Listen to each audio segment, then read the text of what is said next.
নমস্কার, ১ মিনিটে জেলার ৫-এ আপনাদের স্বাগত। আমি রনিপা আপনাদের সঙ্গে রয়েছি। নজর রাখবো জেলার ৫টা গুরুত্বপূর্ণ খবরে। রাজ্যের নয়া মুখ্যমন্ত্রী শুভেন্দু অধিকারী ভবানীপুর এবং নন্দীগ্রাম কেন্দ্রে বিপুল ভোটে জয়ের পরে শুভেন্দু অধিকারীকেই মুখ্যমন্ত্রী হিসাবে বেছে নিলেন কেন্দ্রীয় স্বরাষ্ট্রমন্ত্রী অমিত শাহ।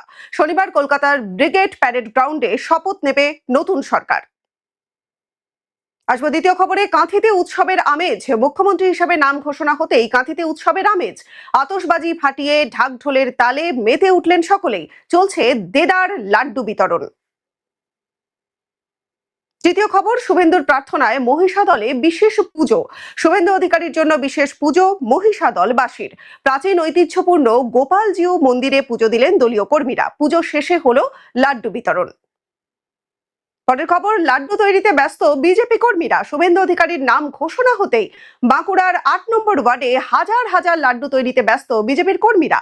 শনিবার মুখ্যমন্ত্রীর শপথ গ্রহণের সময় এই লাড্ডু প্যাকেটবন্দি হয়ে পৌঁছে যাবে ঘরে ঘরে। চলছে তার জোরদার প্রস্তুতি। শেষ খবর, মাধ্যমিকে প্রথম রায়গঞ্জের অভিরূপ। পরীক্ষায় ৯০ দিনের মাথায় মাধ্যমিকের ফল প্রকাশ। পাশের হারের শীর্ষে জেলার ছাত্রছাত্রীরা রয়েছেন। ৬৯৮ নম্বর নিয়ে মাধ্যমিকে প্রথম স্থানাধিকারী রায়গঞ্জ সারদা বিদ্যা মন্দিরের অভিরূপ ভদ্র। এতক্ষণ জেলার ৫টা গুরুত্বপূর্ণ খবর নিয়ে আমি রনিপা ছিলাম আপনাদের সঙ্গে। নজর রাখুন এই সময় লাইভে।